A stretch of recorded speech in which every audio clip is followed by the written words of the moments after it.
Hello, fellow Rebel Capitals. Hope you're well. We're back with Chris Irons from Fringe Finance on Substack. We're going to go week in review. Chris, we're going to talk about Trump firing Powell.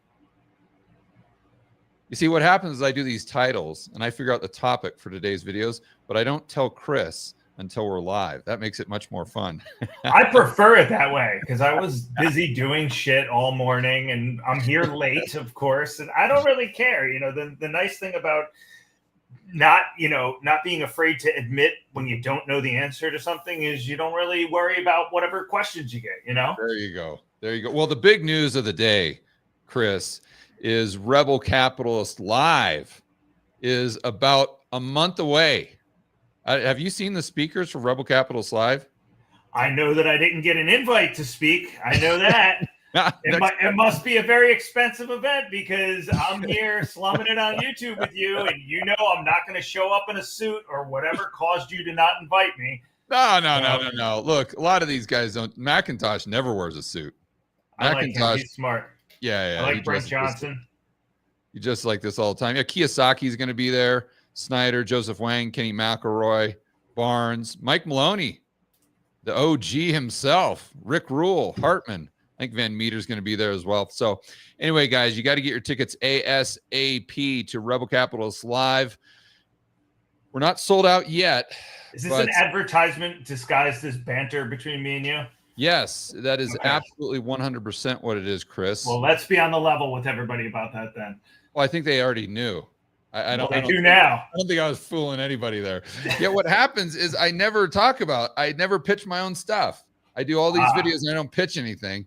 I'm like, it's a month left. So I got to pitch Rebel Capitalist Live. Okay, let's get into the calendar for the week, Chris. I wanted to pull up kind of the Market Watch calendar that I look at, and we can just riff on this and get your thoughts. Okay. So first thing, let's see, we're going back to Monday here. Looks like not much, just all the Fed talking heads came out and gave us their opinion. We had import prices come down slightly. I don't know that there's much. The Empire State Manufacturing, that was pretty big. They're expecting a huge number down. We got 8.1, but we're still, as far as the expectations, we're at the lowest level since 9/11. Did you see that? I did not. Yeah, here's a chart right here. I've still got everyone always gives me crap for having all these tabs up, but this is why I do it. So I can just go back really quick. So can you see this chart, Chris? Yep. The red line is the expectations. Blue line is current. So expectations right now at a negative 7.4. And this is way lower than we were during the cerveza sickness, lower than the GFC, believe it or not. Yeah, but this has just got to be a one-time shock due to the tariff stuff last week. I imagine it'll come back up slightly as we start to make progress on these trade deals. Let me see. It says between April 2nd and April 9th. So that's the meat of the tariff volatility. Yeah, the trend was way down, though. I mean, because we look at January 2025 and expected was 36. So that's not bad. But then it goes to 22 in February. Then it goes to, sorry, this thing's kind of touchy here.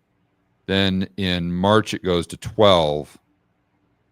And then April, yeah. So it's definitely impacted by tariffs. Or the expectations for tariffs. But the trend was down nonetheless. So, I mean, I think that's a big deal. When we're looking at the depths of the GFC and it barely got negative, we were at negative 3.8 back then. And you got to go all the way back to 9/11. Well, you got to think, man, the GFC was the world's going to end, global systemic financial risk. The tariffs are really targeted specifically on manufacturing, right? This is a manufacturing survey, is it? It is. It's the so this hits Empire the main vein. Manufacturing, right? So this really hits the main vein, right? Yeah. To the extent that people import to manufacture or import to resell. Yeah. So yeah, it'll be interesting. It's not surprising. Yeah, we'll have to see how this plays out. This could be, looking at the glass half full here, this could be something that is quote unquote transitory. And it could be like the yen carry trade last year, where it seems like for 2 days that the world is going to blow up. And it's like, well, maybe it's not going to blow up. Maybe it's not great, but we're not going into the GFC yet. Maybe this could be the same type of thing here. But the one thing that I do that concerns me along with this, well, many things do, but the consumer sentiment is just plummeting. And I know like Zero Hedge likes to give, I think it's funny that Zero Hedge makes fun of the Democrats for expecting inflation when when for the last 4 years they've been talking about hyperinflation every other day. But setting that aside here, it is true that these numbers, the inflation data skews for the Democrats, as far as them thinking we're going to have like 6.7%, I think it is. But when you look at these other survey indicators here, the consumer sentiment, economic conditions, it's very similar across the board here as far as the political affiliation, education, age, income, geographic region, etc. And even if this did skew Democrat, I was talking to Stephanie Pomboy the other day, and it's like that Michael Jordan saying, but in reverse. Remember when he said that Republicans buy sneakers too? But Democrats buy sneakers too. So even if they erroneously think the world is coming to an end or the economy is getting bad, they're not going to spend. And that's 50% of the economy. So you've got to factor that into the equation. Getting back here, Chris, maybe you have some insights on this. I went over a video on Wednesday. Retail sales came out, and we had a huge number. Just for context here, February came in at 0.2 month over month, and they were expecting 1.2. We got a 1.4. Now, I think this is probably a lot of demand being pulled forward. Yeah. Yeah. So is that what you're seeing as well? Yeah, I mean, to the extent that I want to look at 1 month's retail sales data, I would guess that that's what it is. But really, I think that there is a much bigger picture change happening here that is not going to be reflected in any of these, macro kind of data points that you want to look at on a monthly basis. I think there's like a much broader shift happening. But yes, as far as what's that?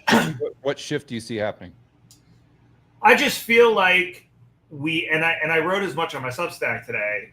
I just feel like, yesterday I walked around for an hour and I listened to Peter Schiff's 2006 mortgage banker's speech, where he clearly, surgically, coherently, and sharply predicts with excruciating detail exactly how the mortgage collapse was going to happen. And he did it in 2006, and he did it in front of a room of 2,000 mortgage bankers, and he was spot on about everything. So you can watch that on his YouTube channel, or if you go to my Substack, it's linked in the free article that I published today. But it just got me to thinking about a couple of things. The first is that I feel like over the last year or two, I've kind of gotten complacent with casting aside the idea that, natural economic laws are going to eventually have their way with the U.S. and their way with the economy and their way with the macroeconomy.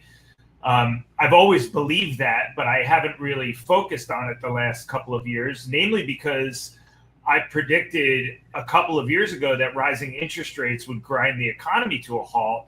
And I've kind of, quote unquote, been proven wrong, even though it's happening in the background, because I didn't really think too carefully about the lag with which it would take hold to impact the economy, the amount of savings that was available, all these different factors that I didn't take into account. So I definitely got the timing wrong. And as a result of that, I kind of course corrected maybe 2 years ago. And because if you had said to me that we were going to raise rates to 4.5% and that real rates would go to 1% on the amount of debt that we had outstanding, I would have, I did say that the economy would have imploded already, and it hasn't. So I kind of course corrected as a result of that. And in the last couple of years, I've been writing on my blog, specifically disclaiming that, I had gotten that wrong. making that mea culpa that I, am not too prescient when it comes to timing, though I do still believe that, those the underlying ebb and flow of, the nature of just math and how it works and natural economic laws will eventually prove out the thesis that the economy will slow. But as I watched Schiff talk yesterday, it kind of resharpened me and redeployed my focus on that point in a way that I haven't, excuse me, over the last year or two, because now I'm seeing it in the context of a very different psychological environment with regard to U.S. dollar-denominated assets, with regard to the country standing on the global stage. This kind of started with us seizing Russia's FX reserves in response to the war in Ukraine, which I think led to more countries globally backing away from the dollar. The Saudis at one point, some of the BRICS nations, they stopped trading in dollars. So there was some, China sold some treasuries. Settlement and trade is happening in the BRICS nations more outside of the dollar than it has ever been, and things like that. But now this, tariff shock to the system that occurred over the last week or two, again, I think takes us even one step further back, or takes the rest of the world even one step further back from the dollar. And I think that's reflected in what we have seen over the last 2 weeks, with the dollar selling off, U.S. equities selling off at the same time, treasuries selling off at the same time as that. And, more than one person, Luke Groman and Lynn Alden and Peter Schiff and all these people say, that's really something that you have traditionally only seen in emerging markets. And you don't really see that in the U.S. as a result of our, reserve currency privilege.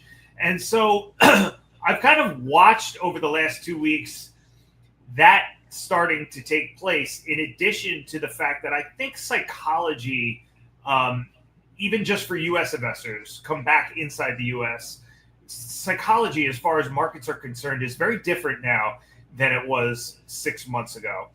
Going into the Trump presidency, I think everybody was very confident on the economy and very confident on markets, and, markets traded as such leading up to the inauguration. And I think now people are once again kind of brought back to the space we were during the regional banking crisis, or the space we were before, Trump won the election in November, which is shakier ground psychologically than I think we've been on for a little while. Now, why is that important?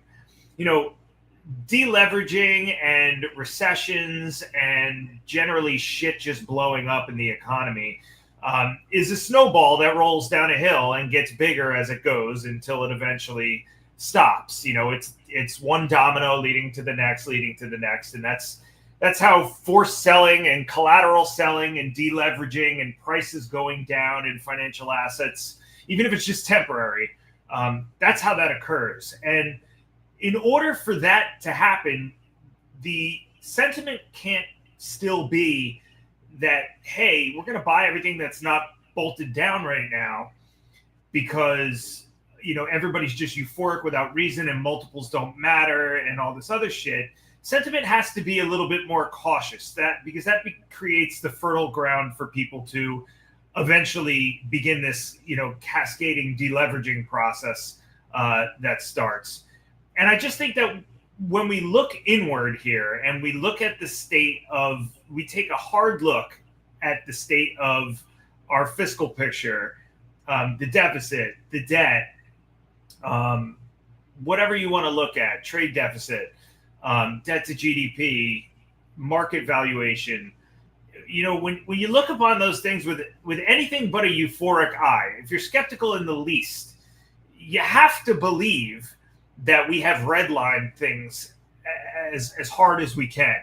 And that, even if, recalibrating the global trade order is a Herculean, monstrous, multi-trillion-dollar, probably $10 $100 trillion worth of consequences ordeal. I don't know how much, but it's not, it's not selling 100 shares of stock somewhere. It's putting your finger on the scales of a $100 trillion global economy and then pressing.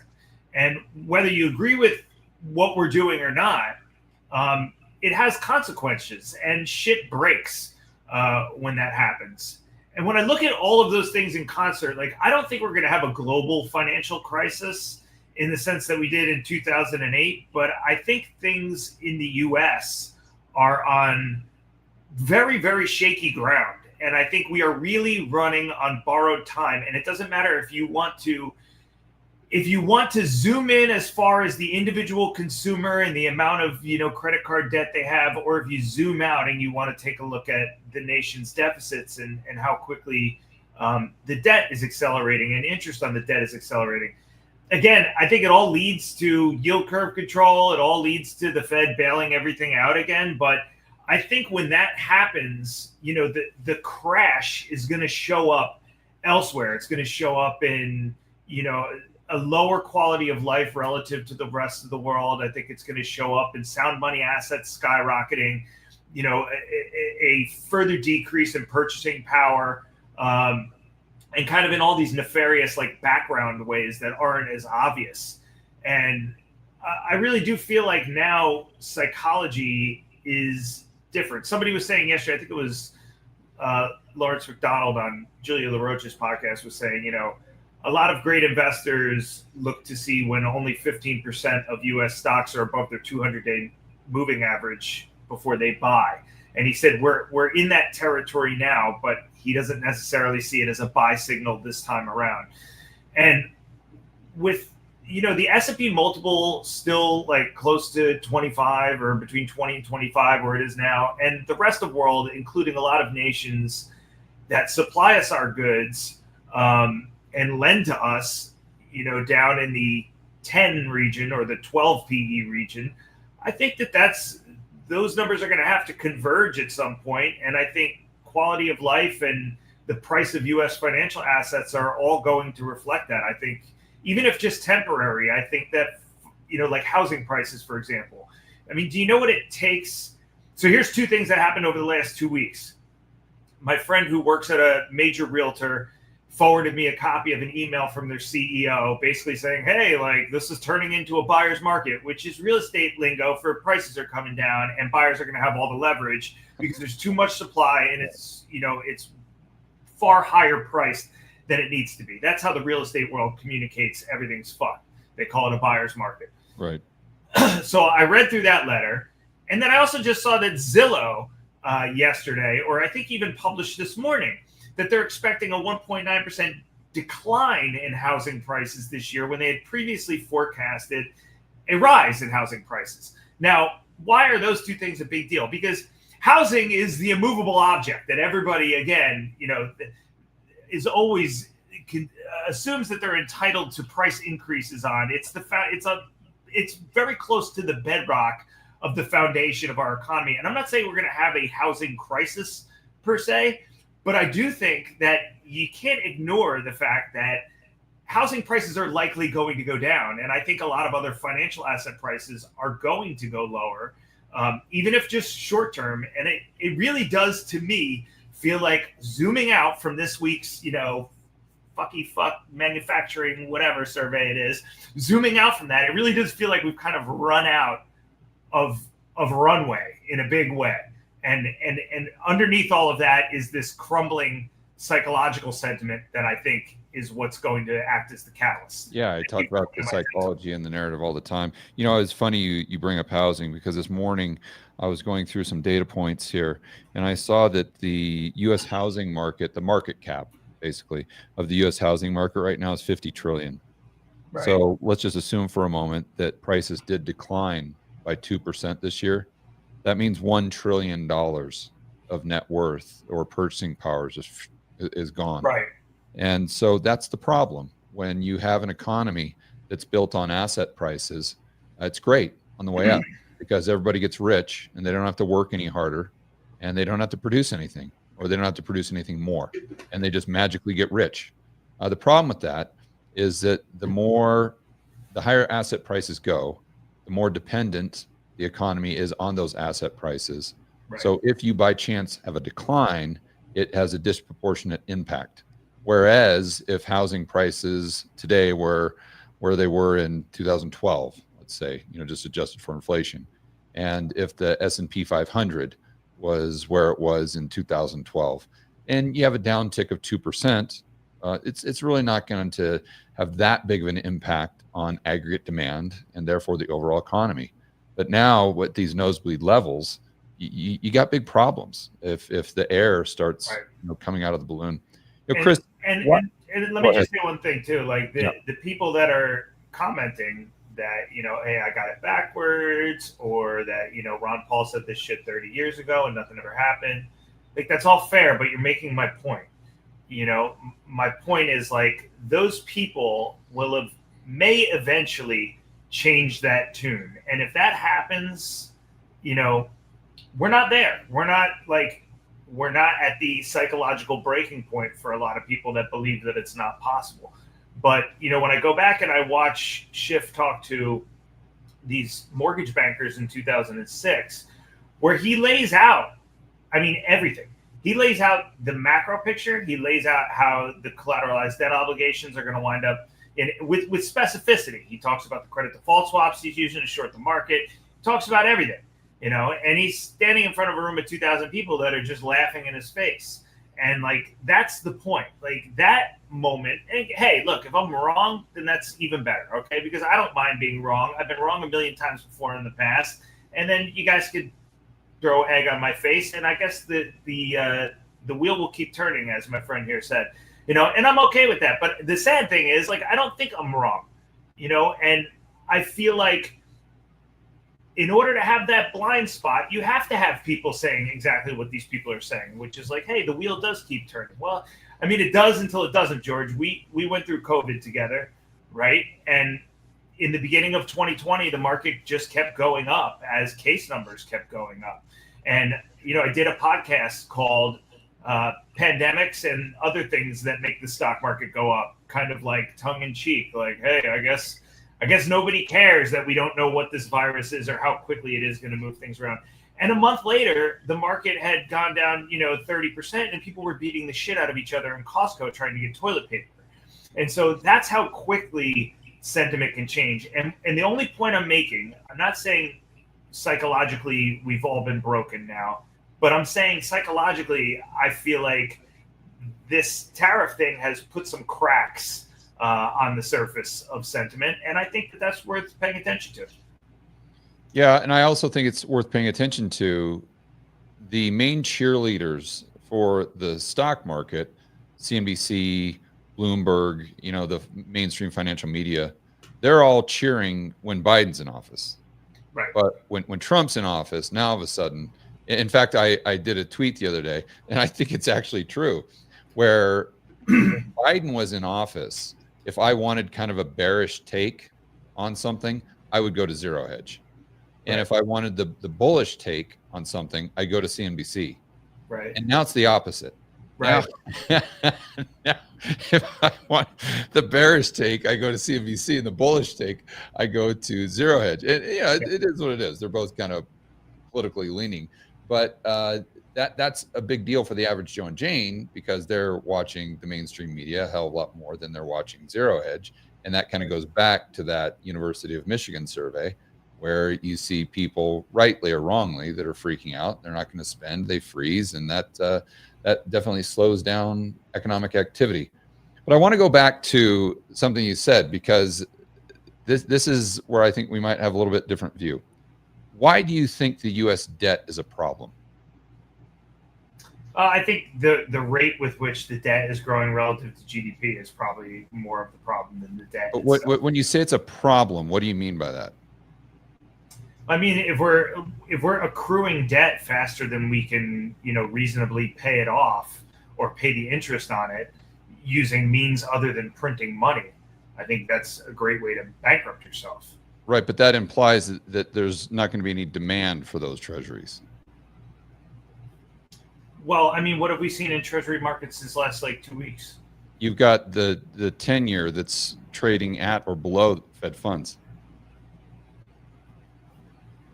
Yeah, but I mean, the 10-year started the month at 3.8 and went all the way up to 4.5%. Yeah, and it's down to, let's just call it 4.3. But even at 4.5%, you're barely above Fed funds. Well, I think the trajectory is heading in the wrong direction. And I think, people like Japan selling treasuries. I mean, China has been selling treasuries for the last 3-4 years, on a net basis, right?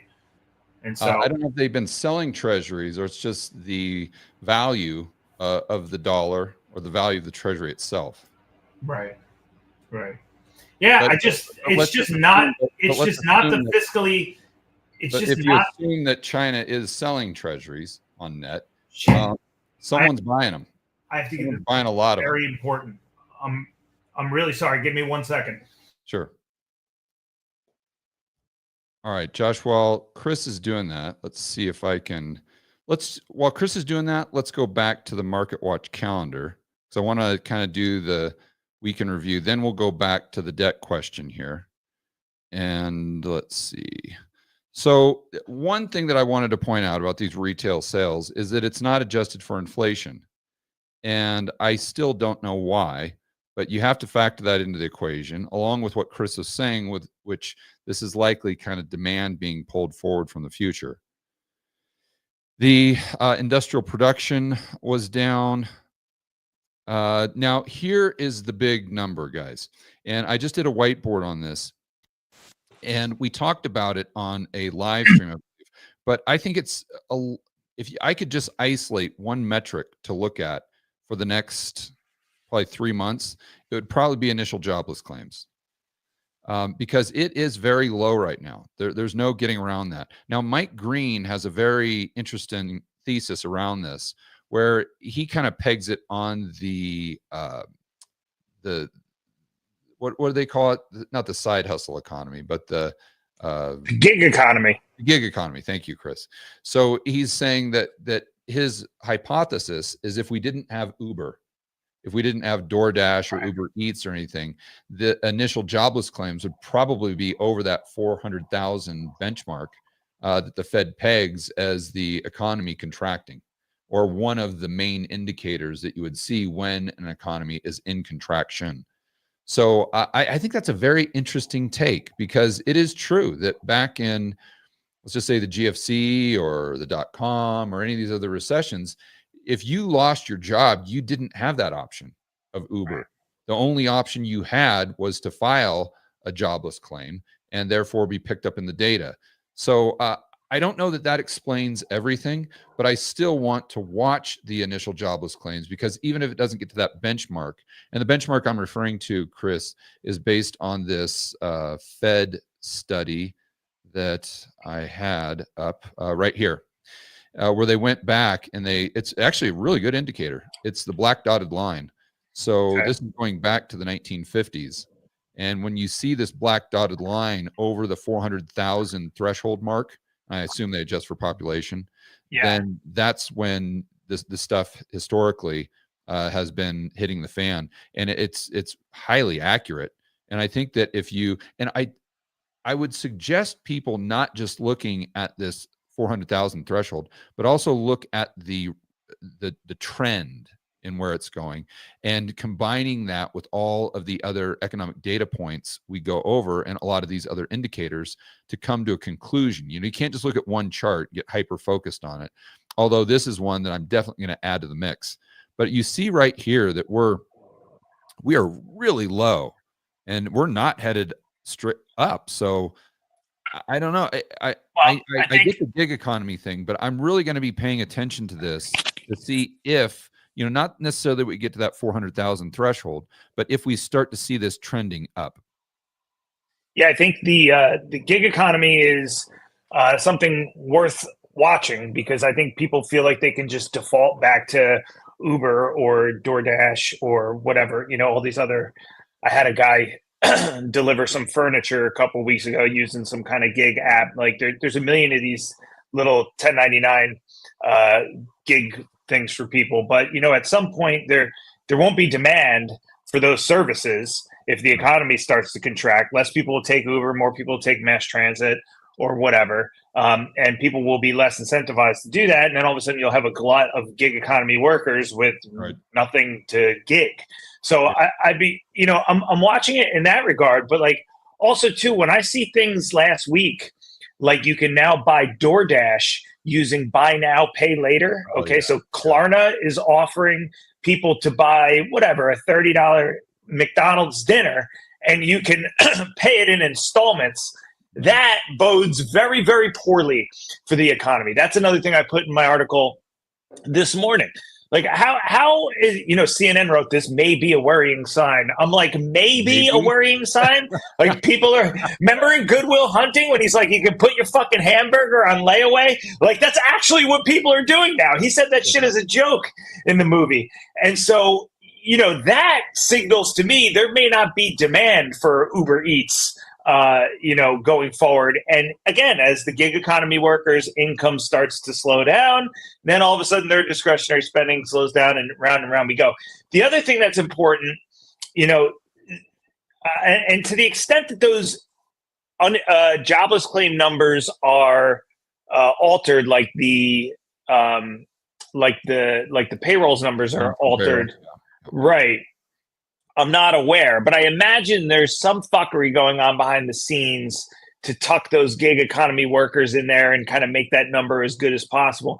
So not only will it be alarming when that number starts to rise by virtue of the fact that there's probably people in there that shouldn't be in there, it'll also be alarming because, it's an indicator of the cracks in the passive bid, right, for the market, which is something a lot of people said before me because I heard it from somebody and said, that guy's right. Mike goes back to Mike Green. Mike Green, Bill Fleckenstein's been talking about it for a while.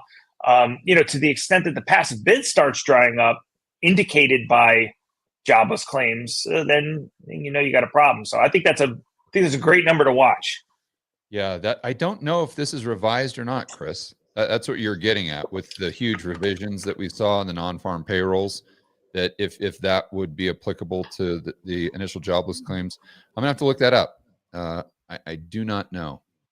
So let's get back to manufacturing.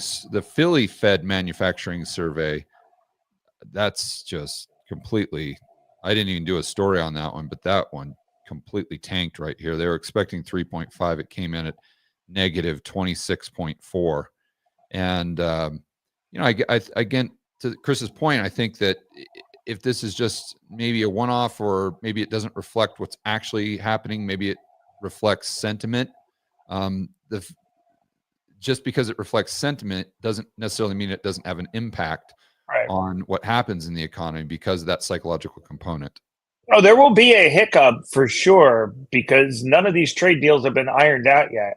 So, you'll see it first in expectations before you see it in the solid data. Then you'll see it in the solid data, the lagging data for months to come, even as ostensibly as the economy recovers in, let's just say June, the data will probably still look shitty through the end of summer because it'll all be on a lag.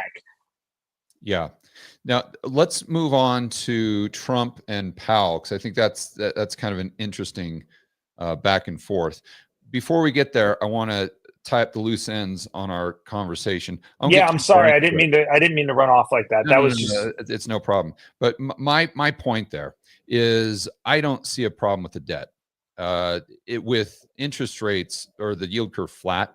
Now, if we get the 10-year trading at, let's just say 400 basis points above Fed funds, okay, now we got a discussion, because what that means is the bond market is telling you that it doesn't want this debt anymore. The bond market, the treasury market, is telling you that the debt is unsustainable.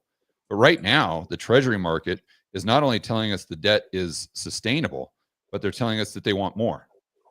So I don't now is the where I come into this, and you've heard me talk about this quite a few times, is the debt is not a problem. What is a problem is the government spending. That's the problem, because and I wish that was a problem, because that would effectively be a constraint on government spending, but you don't have that constraint because of the dynamics in the global monetary system, unfortunately. So what that does is that allows the United States to go the path of Japan and just keep spending and spending and spending, letting debt to GDP go higher and higher and higher to the point where, Japan's still at 240%, and they haven't had the bond market blow up, and they've taken all the, the debt basically onto the BOJ's balance sheet, do a debt jubilee, and no one even knows the difference. Now, does that mean there's a free lunch? No, because the economy has been destroyed by that government spending to begin with. But I don't. That's why I always say there's not a debt problem. There's a U.S. spending problem, and those things are two completely different things. Yeah, they are, but they aren't. I mean, this is like if you had 30, let's set it 37 trillion. Let's just say 37,000. You're walking around with $37,000 in credit card debt, and your argument is as long as you're earning enough to make payments on the debt and start to wear away. That's not my argument. My argument is you've basically got an unlimited credit card. There's no limit on the credit card. That's it. So if there was a limit on the credit card, if there was a limit on the credit card and we were getting close to that limit, you would see it in the treasury market. And you're seeing the opposite. Yeah, but that's like an at the margin kind of like game. No, we have an unlimited we have an unlimited credit card as long as the treasury market's okay, right? That's your point. So then you got to ask yourself, why is the treasury market okay? But why hasn't the treasury market blown up? Right now, why hasn't it blown up? For the last 40 years. I mean, the debt has gone from 800 billion to 37 trillion, and interest rates have gone down. Well, there's been enough demand, and there's been enough liquidity. Why has there been enough demand, Chris?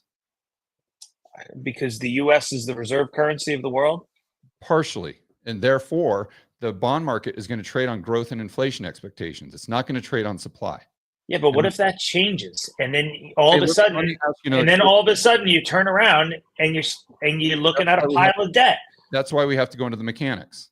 That's why we have to go to the mechanics and ask why. Yeah, but there's no circle that you're going to talk your way into that is going to convince me that having 37. I know that you may have to explain this. Let me just ask you a question. But let me ask you a question. You're making the argument that you can just pay off debt by taking on more debt and everything's fine because we have an unlimited. And I'm making the argument that I'd rather have $37 trillion in the bank than $37 trillion in debt and obligations. But would you rather have $370 trillion? Would you, or well, let me put it different. Would you rather have 300 as opposed to $37,000 in your bank account? Would you rather have 37 million? Yeah, of course. Okay. So what if you could get that 37 million by borrowing at 2% and buying at 4%? How much buying would you do if you could do that? I would do as much as I could. Right. That's why there's an unlimited bid for treasuries. Yeah, until the treasury market goes tits up. But Chris, think about what you're saying. So you're saying that you would prefer $37 million compared to $37,000 until you don't prefer that. What would make you not prefer 37 million compared to 37? You're making this argument on the basis of this like carry trade, right? No, essentially. No, the dollar funding cost for banks in the Eurodollar system is lower than treasuries. If it's lower than treasuries and the amount of risk in the system is increasing, then they're going to buy those treasuries and pocket the spread. They don't care about supply. And what if that changes, though? Why would they care about supply, Chris? I'm just asking, like, what if those factors that enable them to do that changes? Well, let's talk about that. So you're talking about the balance sheets of the Eurodollar system being constrained. Oh, I'm not talking about that. I'm trying to think in Fisher Price, My First Economy 101, and you're talking about some complex Eurodollar shit that I don't understand. The balance sheets are unlimited because they can create their own base money. They can create their own credit, their dollar credit, and their liabilities are going to be denominated, most of them. That I agree with, because it's essentially what I wrote this morning, that like, hey, I don't think this is going to be a financial system crisis because the Fed has an unlimited balance sheet, but that doesn't make it right. No, the banks have an unlimited. Forget the Fed. The Fed isn't really even a player in the global monetary system. It's the banks, and they have an unlimited balance sheet. And so they can take on all of this debt and just pocket the spread. Now, what would prevent them from doing that? Let's go back to your point. It's not balance sheet constraint. It's if the amount of risk goes down. So then they're incentivized to actually lend and take that balance sheet capacity and lend it into the real economy. And that's when you see that's when you see the interest rates actually go up. But that's a result of growth and inflation expectations. It's not a result of supply. So if your argument is that we're going to have a deleveraging, right? That means that growth and inflation expectations are coming down. If growth and inflation expectations are coming down, I can assure you, interest rates with the 10-year treasury, the long end of the curve, will eventually come down as well, regardless of what's happening with supply, because supply really doesn't impact the overall price of those treasuries, as counterintuitive as that seems. And the main reason is because the banks don't care about the supply, because they're just simply pocketing a spread. That's it. And it's almost a risk-free spread. In fact, it is. It's a risk-free spread. Nothing's risk-free, first off, okay? Yeah. I don't have a fucking clue what you're talking about right now at all. It sounds to me like a bunch of academic modern monetary theory bullshit that is justifying a Ponzi scheme. That's what it sounds like to me. Now, you're probably right, and I'm probably wrong, okay? No, you can't. First off, I don't care what you're describing. You can't use the words risk-free, because nothing is risk-free. I know enough to know that nothing is risk-free. Nothing. Zero. It says risk-free. It may have very little risk, but it's not risk-free. Okay. Your risk is that the government doesn't pay you back the principal. That's your risk. Okay, so that's not risk-free, right? Whatever you want to calculate that is as. I mean, well, it's not risk-free if you can name a risk, right?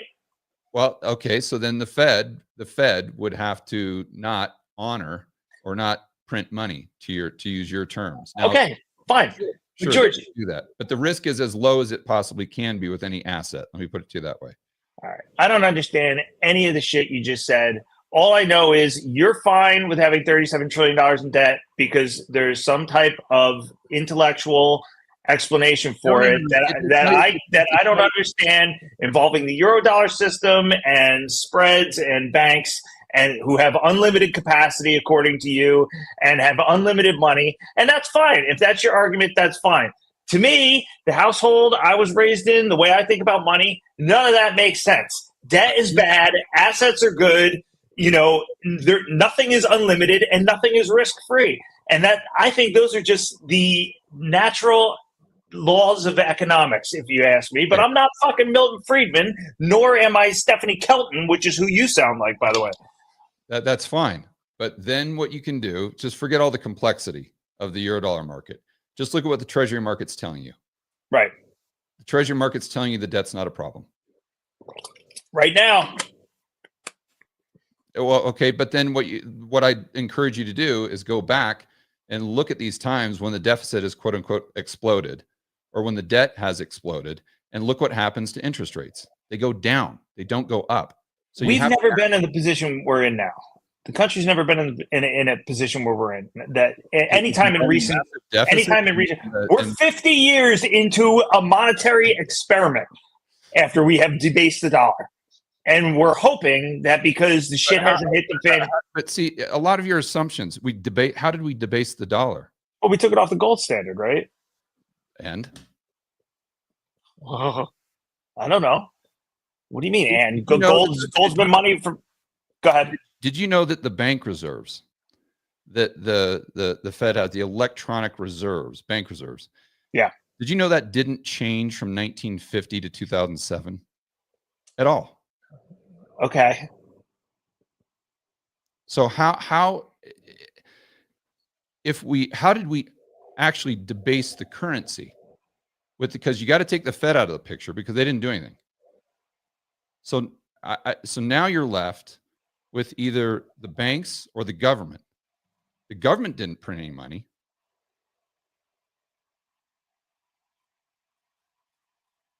Okay. The Fed did, right? How did they print money if their balance sheet didn't change? George, I don't know. Look, you're clearly right. I'm clearly wrong. I don't even understand the argument you're making, so I can't try to I can't try to refute it. The only principle I'm standing on is that it's never going to just refute. You can totally understand this. They didn't print any bank reserves. The level of bank reserves didn't change, so that it's not possible they printed money. Okay. Because that money would show up on the liability side of their balance sheet as a bank reserve, right? I guess, yeah. They didn't print money. Okay. So if whether it's Schiff or whether whoever it is, if their starting point is the Fed printed money, right, pre-2008, that's a non-starter because it they were buying bonds. What were they doing? What's that? What was the Fed doing? Once Greenspan got in there, they're trying to micromanage the interest rate, which I don't think they did. They basically followed the 2-year Treasury. And by the way, the little amount of reserves that they did have was completely dictated by the banking system. So what would happen is everyone gets it completely wrong. So everyone thinks that there's this money multiplier, that the Fed creates bank reserves, and then the banks go ahead and basically borrow or lend based off those reserves at a 10% reserve requirement. First of all, the reserve requirement was completely meaningless, obviously, if the reserves didn't go up and M2 went to 7.5 trillion. But then if you actually read what the Fed says, they tell you that it's the exact opposite. Even in the 1990s, as an example, the Fed would say in their papers where they summarize the yearly open market operations that they would try to predict how much the banks are going to lend over the next quarter, and then they would adjust the amount of reserves based on that lending. Not the Fed creates however many reserves they want to micromanage M2, and then the banks all of a sudden say, oh, wow, we've got all these reserves. Now we can lend a lot more and create all these new currency units. It was the complete opposite. The banks would lend, and then the Fed would manage the reserves around that lending.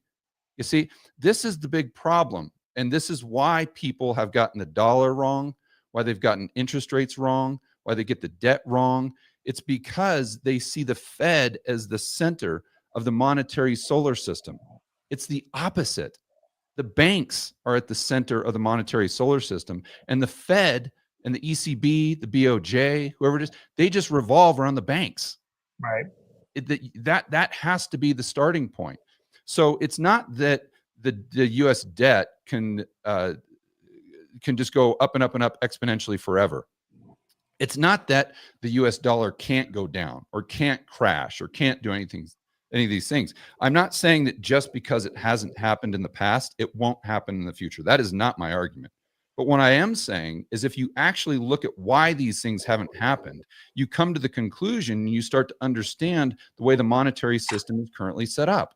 And the way the monetary system is currently set up, unfortunately, and I don't like this because it hurts the United States, is that you can have these debts go to 250% of GDP. You can have, all this intervention. Right. You can have all this stuff, and the dollar is still stronger than all these other fiat currencies. And there's still a bid for these treasuries, even at $37 trillion worth of debt. So what has to change? When do we see the dollar crash? When do we see the long end of the curve blow up? You don't see the dollar crash. You see other assets, increase in price, right? Well, you could see the dollar crash, but the monetary system itself would have to change. It would have to change. That's the key. That's the key here that I'm getting at.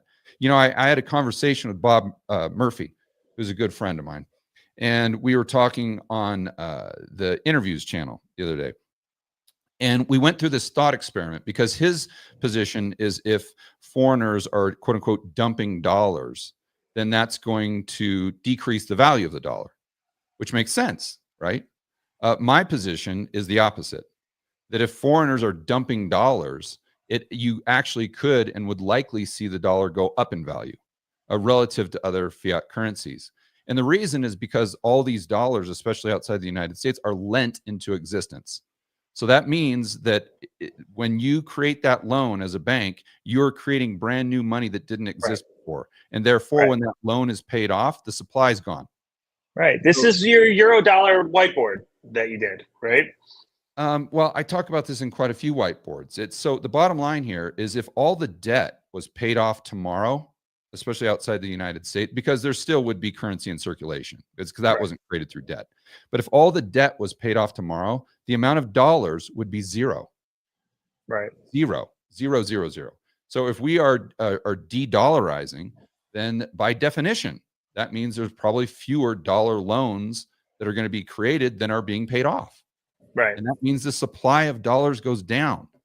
It doesn't go up. And we did this kind of interesting thought experiment that I'll share with the audience, where we said, and because Bob likes to look at it in terms of the domestic economy, because it makes things a little simpler. And I agree with him. So we thought through, what if every single American dumped all their dollars tomorrow? What would happen? Well, how would they dump them? Well, what they do is they trade these dollars for, let's just say, goods.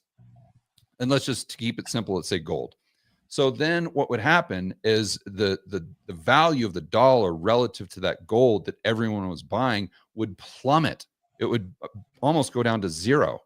But let's just assume for a moment that the next day, we're in a 2-day cycle here, that all the debt that created the dollars was due. All right. Then what happens?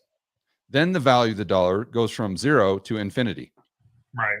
Because now everyone has to sell the gold that they bought the day prior to get the dollars that they need to service the debt. And once they pay the debt goes down, reducing the supply of dollars. But the problem there, as you know, and goes back to our good friend Mike Maloney here, that he points out in all of his awesome videos, The Hidden Secrets of Money, is that when that dollar was created through that debt, that was the principal, but that doesn't take care of the interest.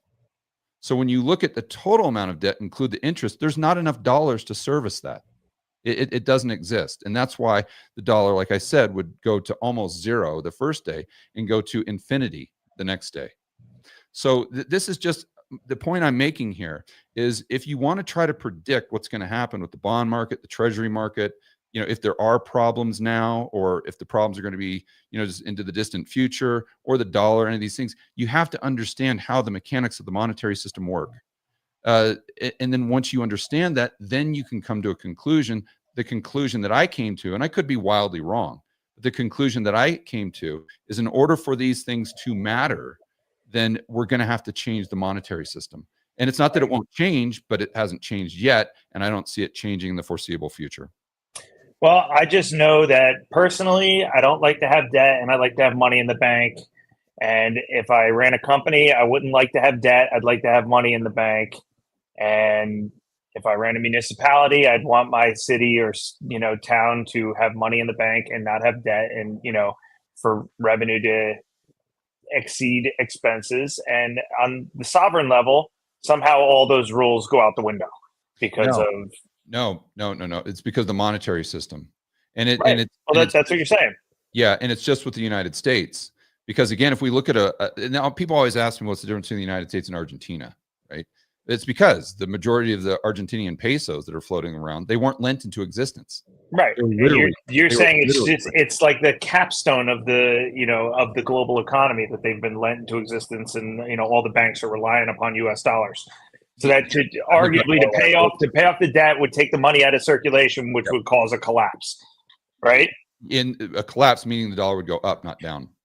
Okay, got it. Yeah. So all right. I understand your argument. Still doesn't make sense to me. The whole system doesn't make sense to me.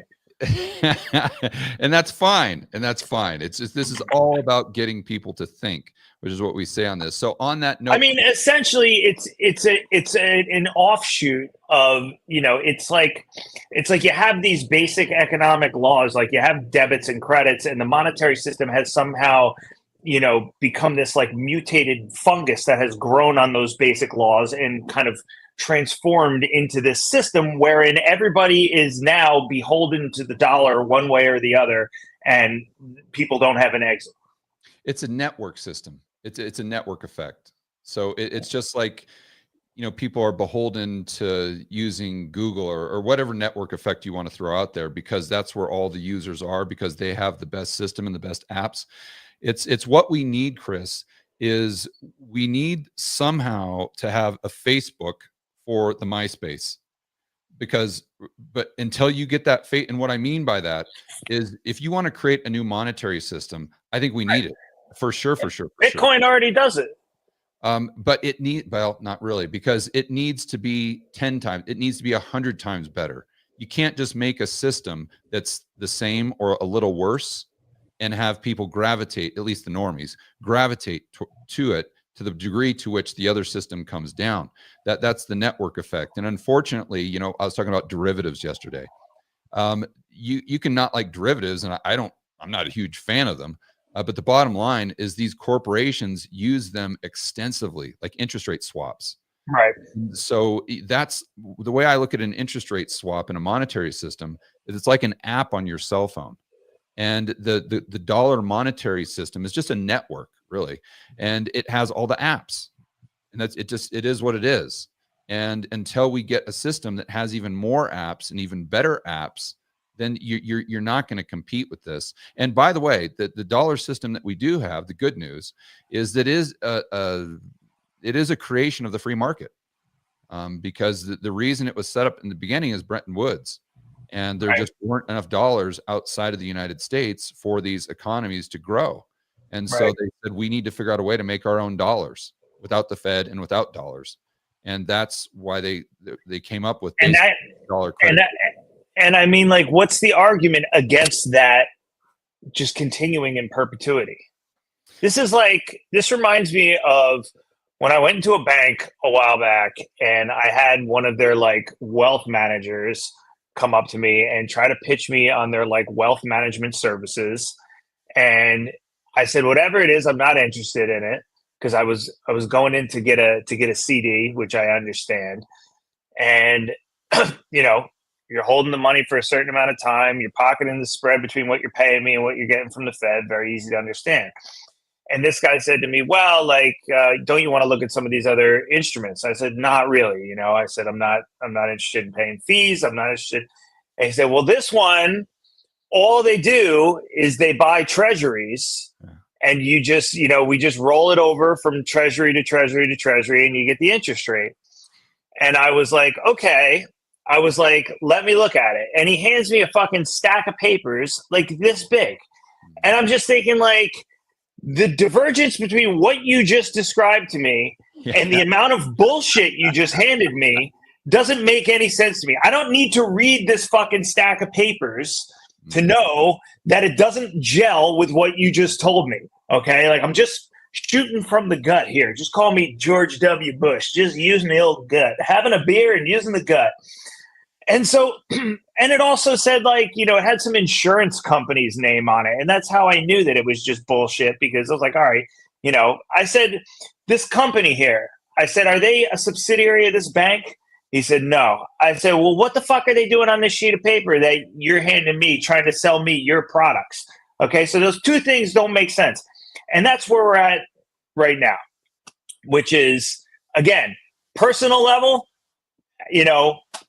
having assets is good. Having liabilities, having assets that exceed liabilities is good. Having cash inflows that exceed expenses is good.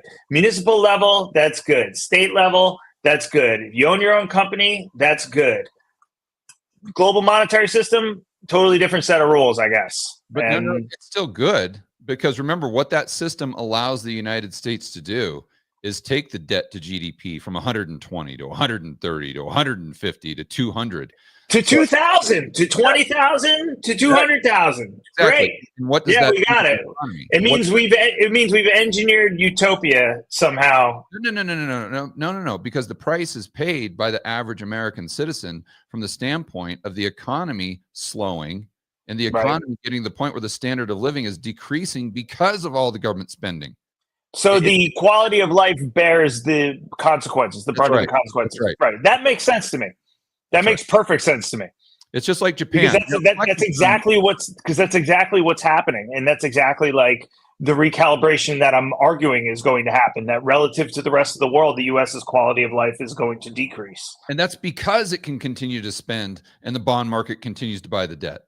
But that doesn't make it right, though. What do you mean make it right? It doesn't if the average American is paying the price in their quality of life, and it's kind of happening. That makes it a tragedy. It's a tragedy. It's an absolute tragedy because it allows these politicians that they have that unlimited credit card. The average Joe doesn't have the unlimited credit card. It's the politicians and the central planners. They're the ones with the unlimited credit card. And it just as a result of the monetary system that we just described. So what they can do is they continue to use that credit card to make the economy worse. And they will do that. And the economy will get worse and worse and worse and worse. It's the exact same thing with Japan. I mean, Fleckenstein, probably 5 years ago, he started bringing up that thought experiment, which was really good.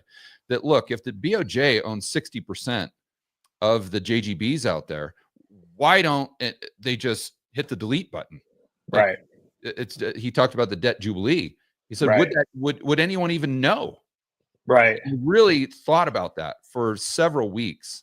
And the conclusion I came to is they didn't make a press release or something like that, that no one would know because it's just an electronic entry on 2 balance sheets.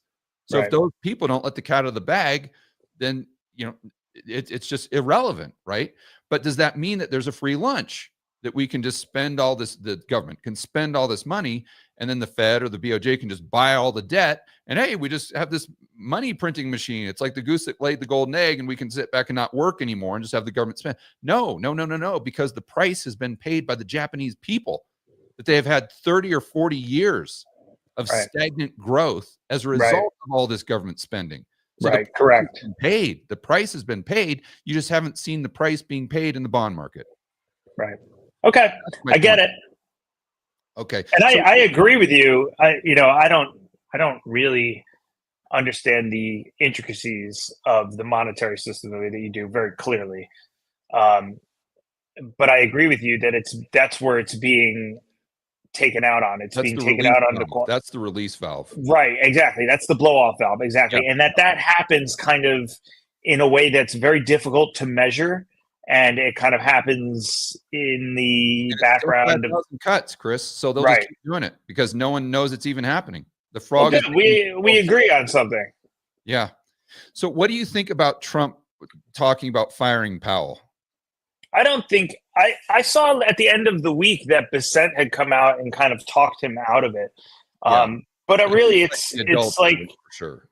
It's like pick the way you want to die, like, do you want to leave Powell in there and see what happens if he doesn't cut rates? Or do you want to bring in somebody that is going to be a tool of yours and will drop rates to 0% immediately in hopes of, pick your blow off valve, right? Like we're talking about. Yeah. In hope, I want to highlight that in hopes, because what Trump doesn't tell you is that the Fed dropped by 100 basis points. And interest rates went up by 100 basis points. Right. So it doesn't necessarily, we like to think that the Fed does control interest rates. And a lot of times, whatever effect they're trying to create in the bond market basically gives them the finger and does the exact opposite. Because again, it's all about growth and inflation expectations, especially once you get past maybe the 2-year treasury as far as the curve. Yeah, I think that if he replaces Powell with somebody that's like specifically earmarked to come in and try to stimulate and cut rates, I think that has catastrophic psychological consequences too. Because didn't they just try to do that in Turkey? Weren't they having this issue in Turkey where like the fucking president kept installing new Fed chairs or whatever their equivalent is of the Ministry of Finance over there to get him to do, so that the president could try to micromanage the economy, and the lira got absolutely smoked.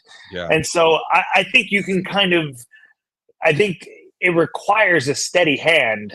And I think a move like firing the Fed chair to bring in somebody to try to enact, because it raises all these questions about whether the Fed is exclusive from the Treasury and vice versa. And I think that could be really ugly. I think there could be far more harm from doing that outside of what happens financially than I think people might realize. Yeah, and the uncertainty would just go to a completely new level. I like the fact that you said the Ministry of Finance, because it reminds me of Japan in the 1980s. Remember when they were, quote unquote, taking over the world? And it was largely due to their Ministry of Finance. It was basically putting a gun to the banker's head and saying, you will lend or you will get fired. Right. And then they're like, don't worry about your balance sheet. because if it blows up, we'll just bail everything out. And then you just have this massive bubble that blew up in 90. And obviously, we want to talk about how important the assets are to the economy. Well, look at what happened in Japan. Did their stock market recover? Yeah, but it took 20 years. 20 years, yeah. Yeah. So, and I don't even know if their real estate market has recovered yet. Maybe it has. But you think about that, and what if the stock market went down by, I don't know, 40% and it didn't recover? I don't know that there's any rule that says that it should or it has to mechanically. Right. So those are the things that you really got to think about as far as the risks and the rewards with Trump firing. I don't think he will. I don't think legally he can. Right. I don't think so either. Yeah. So it's just, that's the thing. There's a lot of he's trying to pressure him. And I think also too, I wrote this morning that, I think that what it'll do is, even in the smallest degree, it will kind of prompt Powell to be ready to cut at a point where volatility is heightened, whether it's in market, the stock market or elsewhere. It'll just edge him a little bit further towards that like hair trigger of I think it could do the opposite though. Like, if I'm Powell, it would do the opposite. I'd be like, not that I would let that. Well, because I would err on the side of keeping rates higher just to give him the finger. I'm like, look, dude, you want to be an asshole? You want to be a prick? Yeah, fine, I can be a prick. You can't get me out of here. And you want interest rates that are gonna, you want me to drop in May? That ain't good. Now, I'm not saying that I would do that, but that would be my first instinct, to just give him the finger. Yeah, I don't know. My first take was the opposite. My first take is that, but regardless, I think that whenever the Fed does decide that the shit has hit the fan enough in order to cut, and whatever it looks like, whether it's an equity market drawdown, whether it's housing, whether it's the auto market, whatever, I don't think that that's necessarily, usually in the past, the Fed has cut and then it has been some months before markets bottom or before the worst happens. And so I don't think a rate cut is like a magic salve that's going to just immediately right the ship. I think the opposite would happen. I think if they did drastic cuts now, it would kind of be seen as panicking. And I think the market would respond to the cuts in a negative way. So kind of a damned if you do, damned if you don't situation. He's in a tough spot, Powell. He is in a tough spot. And I do completely agree that if you have something break, like if the bond market would have continued to break, Powell, I'm almost certain, would have stepped in and at least done something. Regardless of, his. If they didn't tell anybody, Yeah, maybe they did. Right. Maybe they set up that. I did a video how they were talking about doing basically a BTFP for those hedge funds that were in the basis trade, just to provide quote unquote liquidity. It always amazes me that the Fed comes in and says, well, what can we do to create a tool for this lack of liquidity? And they never ask the question, why is there a lack of liquidity? Right. It's like, that would be the same as like holding people accountable, and we don't do that. Yeah. Yeah. All right. Well, I think that, and again, that's George Gammon talking. I'm not saying that Powell is going to give him, figuratively speaking, is going to give him the finger, and that's going to make that's going to impact his decision. I was talking about if George Gammon, just me, that's just my personality. But I don't think he would do it. I don't think like if the market fell, let's say the stock market fell 40% in a week, like I don't think Powell would do nothing just to stick it to Trump. No. That's not what I'm. Let me rephrase this. If things stay the exact same as they are right now. Oh, he can hold now. Yeah. Yeah. Then if I'm Powell, I'm giving him the finger. Well, that's kind of what he's doing already, right? Coming out and saying because they said that in their last the last meeting minutes or whatever the last communication that came out, he said that they're inclined to wait for more data. So yeah, I agree with you there.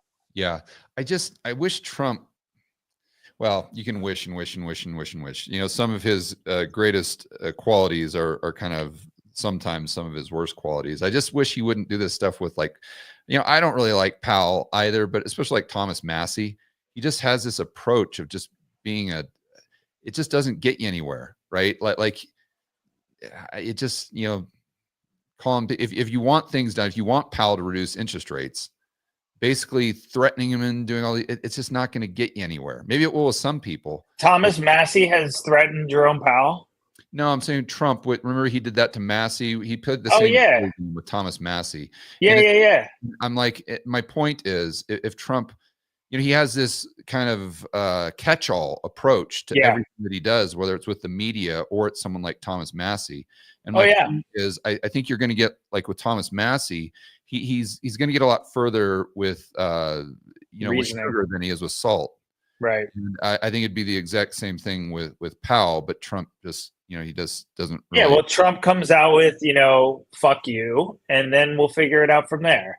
And so, you know, a really good analog to this is if you listen to Bill Maher talk about his trip to the White House. I heard that on his show last week. He did like a nice 10-minute dialogue on meeting President Trump, and, you know, what a surprisingly great experience it was, and how he, you know, they had tremendous rapport with each other, and he spoke to him candidly, and he asked his opinion on things, and he, you know, they had a great visit where they had two people come together and discuss the issues, and there was no bad blood and whatever. And Maher compares that to his response that he got from Trump, you know, when he was just criticizing him, which was basically, you know, fuck you, you're a sleazebag, you're a moron, like whatever.